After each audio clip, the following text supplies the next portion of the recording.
Hello folks, welcome back to the channel. This is Anthony. I'm going to do something a little bit different today. We've got a Yamaha 624. This is for our Yamaha and Honda Snowblower group, our sister group for Honda Snowblower enthusiasts on Facebook and YouTube. Welcome back folks, this is Anthony.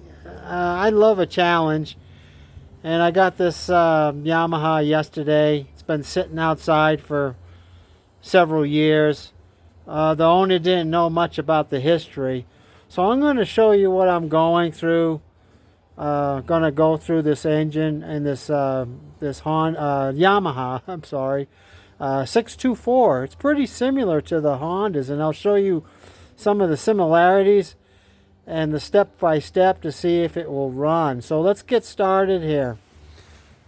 The first thing I did when I get a machine like this, I always want to check the oil first. Over here on the side, you got your oil dipstick. As you can see, there's a lot of corrosion and rust. It's been sitting outside, and I checked the oil, and the oil was fine.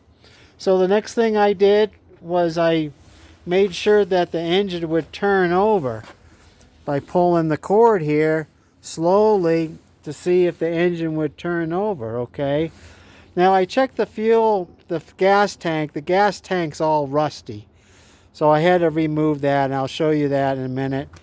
I took off the belt cover to check the belts and everything. It's got a very similar belt cover to the Honda 624. So what I did after I checked the spark, I pulled took the spark plug out, laid it on the side, turned the key on.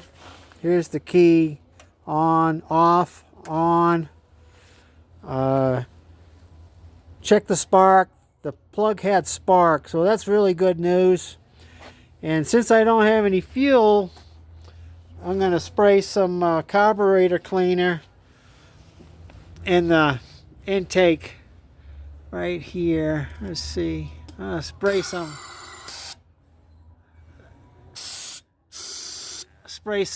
carburetor cleaner.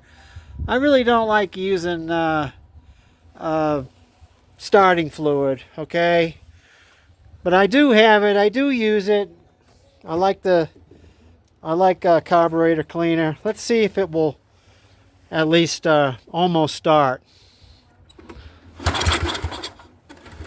Did I put the... Yeah, I put it on. Put the choke. I closed the choke.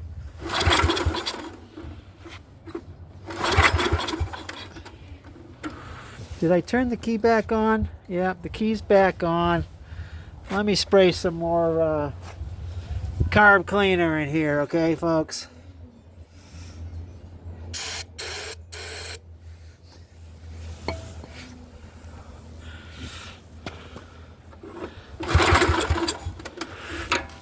I gotta shut the choke.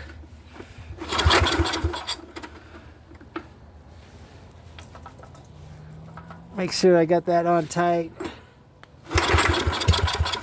See, it almost started.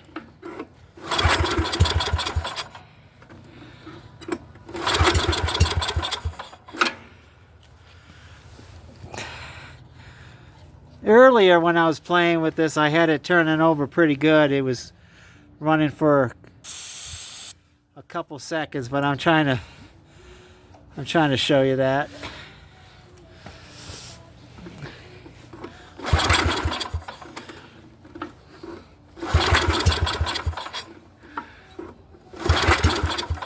Well, it does turn over a lot better than that. It almost started.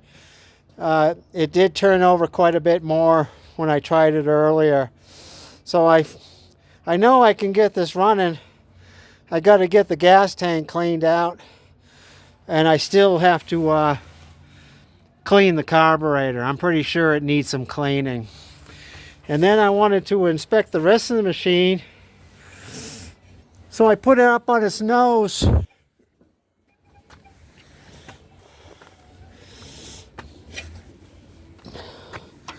This is the service position I used to take off the gas tank. You got one nut here on the back side. You got two on each side. All I had to do was take off the 4 nuts and pull off the fuel line. That's all I had to do. And the fuel filter, it has an inline fuel filter, and it was all clogged up with rust also. So that's going in the trash.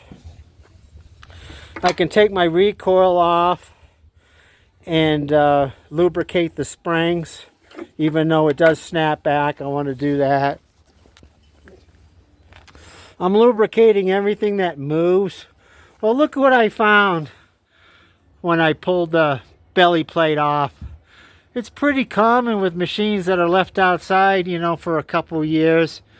The mice will get in there and clog up the works. You can see there's some more of the mouse nest. So I got to clean all this out, lubricate all this. Here's your friction disc. Got to clean all this out, and once I do all the engine, the carburetor work, and fuel tank, I'll get it running, and I will see if it will shift and drive. Okay. I also can check the belts down here. There's a lot of work you can do in this service position. You can clean everything and lubricate everything down here, and you can work on your linkages if need be. You can work underneath the control panel with lubrications and adjustments. You got your auger and your drive cable right there. They might still work. I was playing with them. They're still working even though the boots are kind of trashed. I can lubricate the cables by spraying, you know, cable lube down this hole right here.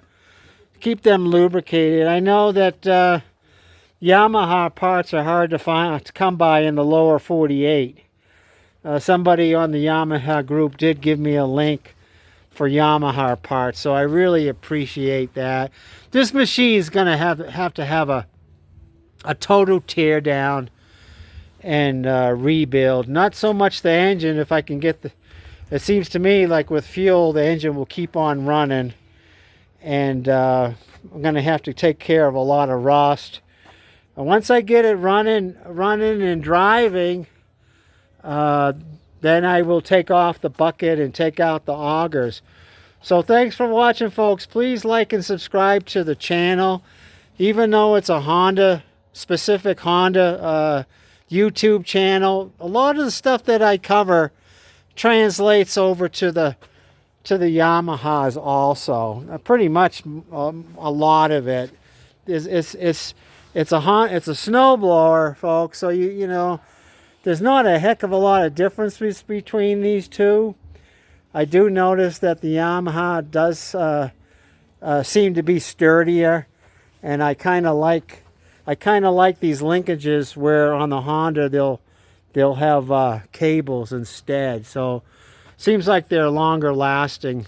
Okay, so thanks for watching, folks. We'll see you on the next installment on this machine. Thank you.